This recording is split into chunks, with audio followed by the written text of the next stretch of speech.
বন্দোবস্ত করতিস। আমায় ক্ষমা করে দিন বাবু। আমি না ওই বুড়ো গোবিন্দর জন্য এসব করি বাবু। ওকে ধরুন। না না না না না না, ও হাতটা ব্যথায় ফেটে যাচ্ছে, শক্ত করে বেঁধো না ওরে বাবা।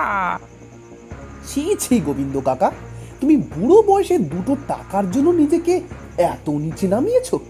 এই তোমরা এই বুড়োকে হাতা বেঁধে কাঁধে তোলো? এদের বিচার কালকে বাজারে সবার সামনে হবে।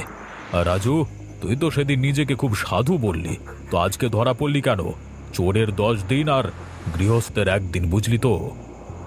আমি বুড়ো মানুষ, আমাকে এমন বেঁধে নিয়ে গেলে তো হাড়গোড় সব ভেঙে যাবে, ও মা গো। আরে দামড়া বুড়ো, সেদিন তোমাকে কি বলেছি মনে নেই? সত্য একদিন ঠিক বেরোবে। এখানে আর কথা বাড়িয়ে লাভ নেই, চলুন এদের আগে জায়গা মতো নিয়ে যাই বাবু। আহ আহ আহ